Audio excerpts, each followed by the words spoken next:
Have you ever stared at the horizon, asking why what you longed for never returned?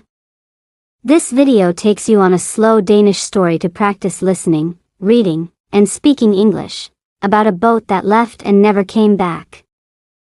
The empty harbor. Picture this, a quiet Danish harbor at sunrise, gulls circling lazily, and a man sitting on the edge of the wooden pier. His coat is too thin for the breeze, but he doesn't move. His eyes fix on the empty spot where a boat used to rest. Not just any boat, his boat. The boat that carried his mornings, his laughter, and his small sense of belonging. Now, all that's left is the ripple of water brushing against the wood, as if the sea itself is mocking him for waiting. Mocking him for waiting. Your brain, by the way, hates waiting. Psychologists say the human mind is addicted to closure. We crave endings. That's why cliffhanger TV shows feel like torture. That's why standing in an empty harbor can feel like heartbreak. It's not the boat, it's the unfinished story it represents. You know that feeling too, don't you? You keep staring at the place where something once was, hoping it will magically appear again. It could be a person, a chance, or even your confidence in learning English. Here's the strange trick of the mind. It clings to what's gone, as if squeezing hard enough could make it return. But the harbor stays empty. No boat drifts in. No past moment rewinds itself. Neuroscience calls this loss aversion. Your brain panics at losing something more than it celebrates gaining something new. So, the man on the pier is not weak. He's simply human. His heart is rehearsing what your own heart has done many times, replaying absence until it hurts like presence. And the punchline? The sea doesn't care. The tide moves in and out, gulls screech for breakfast, life continues. But the man sits still, waiting, as if his stillness could negotiate with time. Spoiler: time never bargains. Morning coffee ritual. Inside a little cafe tucked near the harbor, the man warms his hands around a steaming cup of coffee. Danish mornings are cruel and they're chill, even in summer. The place smells of roasted beans and fresh bread, yet he hardly tastes it. Why? Because the empty chair across from him stares back louder than any silence. That's the funny thing about rituals. You think they're about coffee, or bread, or routine.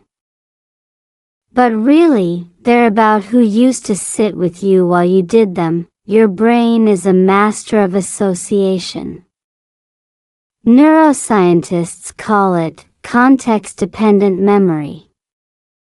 You don't just remember people, you remember the whole scene around them. The clink of a spoon, the squeak of a chair, the smell of cinnamon. That's why one cup of coffee can hurt more than heartbreak itself. It's not caffeine that wakes the ache, it's memory sneaking into your senses. Think about your own rituals. Maybe you practice English with a notebook every morning, but one day, you skip. Then another. And suddenly, the empty page stares at you like that empty chair. It feels heavy, shameful, like failure. But here's the science twist. The brain loves rituals not for progress, but for comfort. The act itself calms you, even if you don't feel instant results. That's why monks chant, runners tie their shoes the same way, and this man sips coffee he can't taste. Ritual is survival. And yet, the irony bites. Survival doesn't always feel like living. The man's spoon rattles in the cup, his hand trembling just enough to betray him. The cafe fills with chatter, but he hears nothing. For him, it's just coffee against a hollow morning, a ritual performed for a ghost. The cruel truth? Sometimes the chair never gets filled again. And still, the coffee keeps brewing. The boat's last departure. Do you remember the sound of something leaving for the last time? The scrape of wood against the pier, the groan of ropes pulled free, the splash of oars dipping into cold water. That's what the man remembers. The day the boat slipped away wasn't dramatic. No thunder, no storm, no cinematic goodbye. Just a quiet, almost polite farewell, like the universe didn't want to draw attention to the loss. That's the cruel genius of endings. Sometimes they happen so softly, you only realize later that your life has been rewritten. Your brain, by design, hates uncertainty. Scientists call it the Zeigarnik effect. Unfinished tasks stick in your memory far longer than completed ones. A boat leaving forever without explanation? That's the ultimate unfinished task. It loops in your head like a song you can't shake. You tell yourself, maybe it will come back. And then another day passes. And another.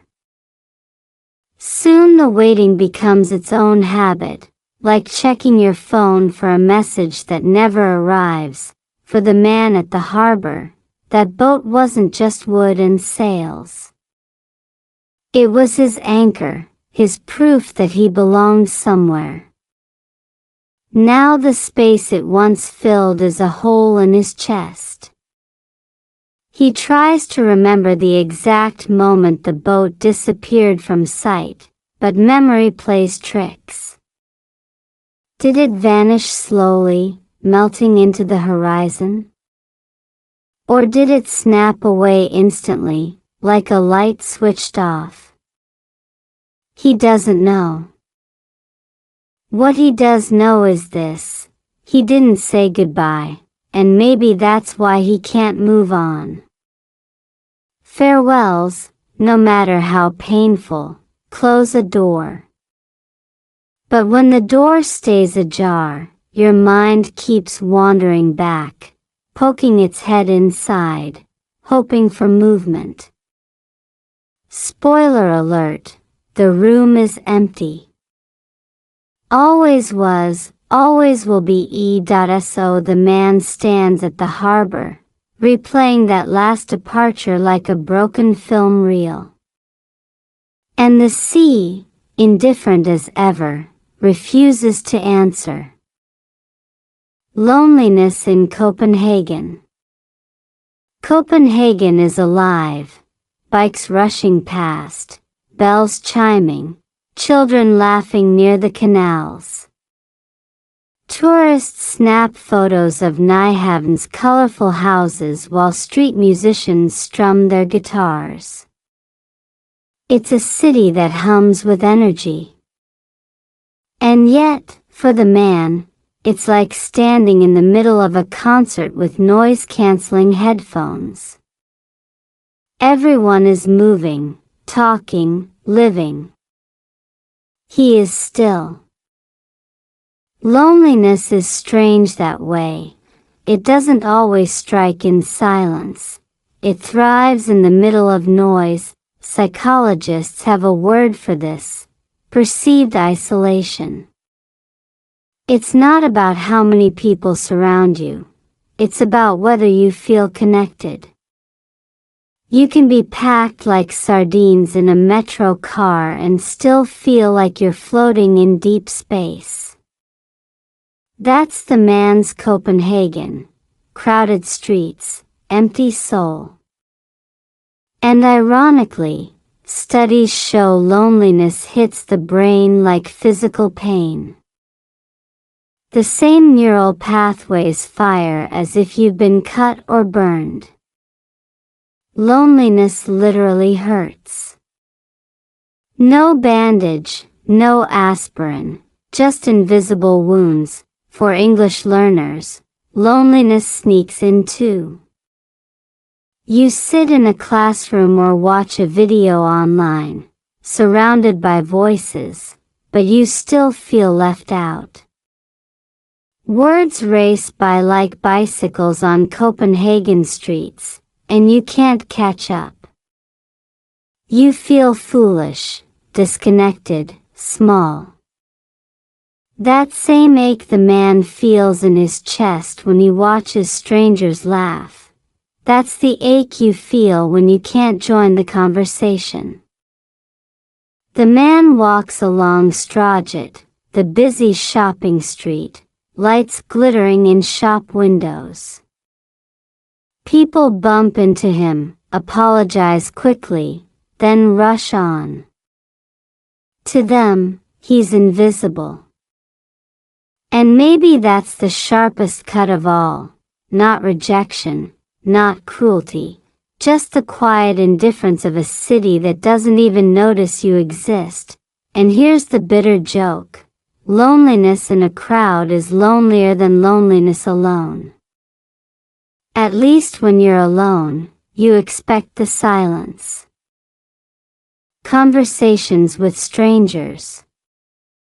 One afternoon, while sitting on a bench by the canal, the man finally hears a voice directed at him. A young woman, balancing a paper bag of groceries, asks if he knows where the nearest bus stop is. It's such a small thing, just 6 words, spoken quickly, but it startles him like thunder. He clears his throat, points down the street, and she smiles and thanks before vanishing into the crowd. 5 seconds of connection. That's it. And yet, for the rest of the day, he replays that smile as if it were a gift wrapped just for him. Your brain is wired for these micro-connections. Scientists call them social sparks. Even tiny interactions, a nod from a barista, a brief chat with a taxi driver, can release oxytocin, the so-called bonding hormone. It's the neurological equivalent of a sip of water when you're parched. Doesn't quench the thirst, but it keeps you alive. That's why the man clings to these moments, as if each one were proof he hasn't fully disappeared from the map of humanity. Think about learning English. Maybe you exchange just one sentence with a stranger. How are you? Or where's the train? It seems meaningless, but it's not. Each micro-conversation is a spark that convinces your brain you're capable, you belong, you're human. Fluency isn't built in classrooms alone. It's built in bus stops, grocery lines, random chats about the weather. The man notices this. A stranger's voice pulls him, briefly, out of the fog of loneliness. It doesn't fix everything. It doesn't bring back the boat. But it's a reminder, the world is still offering small doors to step through. They open and close quickly. You just have to reach for the handle, and here's the irony. Sometimes 5 seconds with a stranger heals more than 5 years with someone who left. The letter never sent. Late at night, in his small apartment overlooking the narrow Copenhagen streets, the man sits at a wooden desk with a fountain pen. He begins a letter. The words spill slowly, memories of mornings by the harbor, the sound of the boat's departure, the silence that followed. He writes to the boat as if it were a person, confessing everything he never said out loud. I wasn't ready for you to leave. I wasn't ready to be left. The ink smudges under his hand, but he doesn't stop. For once, the silence feels like it's listening. Psychologists would call this expressive writing. Studies show that writing down your pain, even if no one reads it, can reduce stress, lower blood pressure, and even strengthen your immune system. Why? Because your brain craves narrative. Without a story, trauma floats around like broken glass, cutting you at random. By writing, you gather the shards, line them up, and say, this is what happened, and this is what it means. The act itself is medicine, but here's the tragic twist. The man never sends the letter. He folds it neatly, places it in a drawer, and shuts it away. Why? Because sending it would mean admitting the boat is never coming back. As long as the letter remains unsent, hope, however fragile, still exists. It's the paradox of healing. Sometimes we choose the wound because it feels safer than the scar. If you've ever practiced English and refused to speak out loud, even though you knew the words, you know this feeling. Keeping the words in your head is safe. Speaking them risks rejection, mistakes, embarrassment. But unsent words, like unsent letters, never reach anyone. They just echo inside you. The man closes the drawer, the paper sealed in silence. And in that silence, he realizes something sharp. Words not spoken can be heavier than words shouted in anger. Walking in Tivoli Gardens. One evening, the man wanders into Tivoli Gardens, the famous amusement park glowing with lanterns and laughter. Children shriek on roller coasters, couples share candy floss, and violins play softly near the flower beds. It's magical, almost unreal, but for him it feels like stepping into a memory. Every corner reminds him of walks once shared, of laughter that used to belong to him. He stops near the lake, watching the lights shimmer across the water. For a second, he swears he hears the sound of the boat again. Though there's nothing but swans drifting lazily, your brain has a tricky relationship with memory. Neuroscientists call it emotional tagging. Places and objects aren't neutral. They absorb feelings like sponges. That's why a garden can suddenly feel like a diary, or why a song can stab you without warning. The neurons that fired when you first lived the moment fire again when you return, flooding you with the same emotions. It's not nostalgia, it's reliving. No wonder he feels dizzy, like the past is happening right now. For language learners, Tivoli Gardens is everywhere. A simple English word, like home or goodbye, can be loaded with emotions. That's why it sometimes feels impossible to say the simplest phrase without choking. Words are never just words. They carry weight, sound, memory. You're not just learning vocabulary, you're carrying ghosts. The man drifts deeper into the park, lantern light flickering across his tired face. Around him, joy erupts like fireworks, but inside, he carries a storm.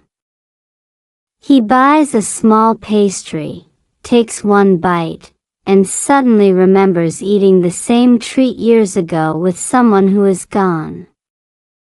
The sugar tastes like loss. He sets it down, unfinished, and here's the cruel joke.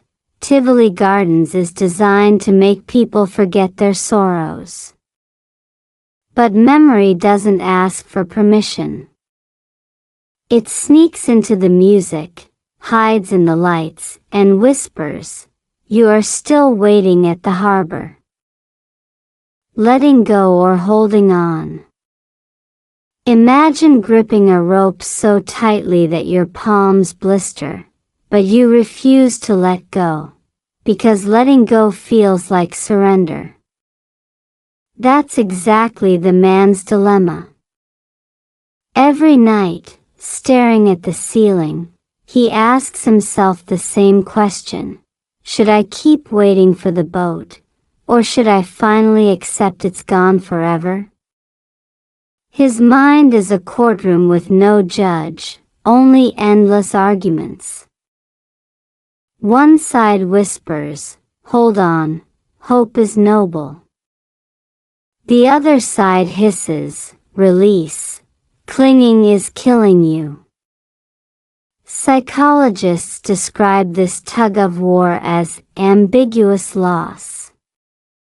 Unlike death, where closure is brutal but clear, ambiguous loss leaves you trapped in limbo. The brain doesn't know whether to grieve or to hope, so it does both, simultaneously. No wonder he feels exhausted. His nervous system is stuck pressing both the gas and brake at once. That's why his body feels heavy even when he's sitting still. Think of your own English practice. Maybe you hold on to the perfect moment that never arrives. "I'll speak when I'm fluent." You grip that rope of perfection so hard it paralyzes you. But here's the irony: the longer you wait, the more fluent slips away. Progress doesn't happen in waiting. It happens in letting go of the fear of mistakes. The man walks along the harbor at night, the water black and restless. He closes his eyes and imagines the boat returning. For a moment, his chest feels warm. Then he opens his eyes, and the pier is empty again. The rope in his hands burns. He knows he has to choose, and here's the bitter punchline. Sometimes the hardest part isn't letting go, it's realizing your grip was empty all along. A new horizon. One morning, as he sits on his usual bench by the harbor, a voice interrupts his ritual of staring at nothing. A man about his age, carrying a fishing rod, asks if the spot next to him is free. It's such a simple question, but it cracks the silence wide open. They begin to talk. About fish, about the weather, about how Copenhagen's winters seem to last forever. Nothing profound, just ordinary words. And yet, those words feel like sunlight after weeks of rain. For the first time, he isn't just the man who waits for a boat. He is a man who belongs in a conversation. Science has a word for this shift: social reattachment. Research shows that new connections don't erase old pain, but they build new neural pathways that soften the ache. It's like planting a tree next to a ruined house. The house is still gone, but the tree offers shade. That's what friendship does. It doesn't rewrite the past, it redraws the future. For English learners, this is the secret weapon. A new conversation partner changes everything. You stop obsessing over mistakes because you're too busy connecting. You realize fluency isn't perfection, it's laughter, pauses, and shared silences. Just like the man with the fishing rod, sometimes what saves you isn't a grand epiphany. It's someone willing to sit beside you and talk about the weather. The man notices something strange. The harbor looks different when someone else is looking at it with him. Less empty. Less cruel. He realizes he has been measuring his life by the absence of a boat, instead of the presence of what's still here. And here's the gentle twist. Sometimes a new horizon doesn't appear in the distance. It sits down quietly beside you on a bench. The boat within you. Days turn into weeks, and the man notices a change. He still walks by the harbor, still sips his bitter coffee, but his eyes no longer search the horizon. Instead, they rest on the rippling water, the seagulls diving, the children laughing nearby. One morning, it hits him. The boat he's been waiting for isn't out there. It's inside him. The memories, the lessons, the longing, they all live within his chest. The boat never truly vanished, it simply changed harbors. Neuroscientists talk about internalization, the process where lost things become part of your inner world. A loved one dies, but their voice guides your decisions. A failure crushes you, but its echo shapes your resilience. The man realizes he has been staring at absence, while presence was quietly rowing inside him all along. That's the miracle of the human mind. It can transform ghosts into guides, and here's where it mirrors your English journey.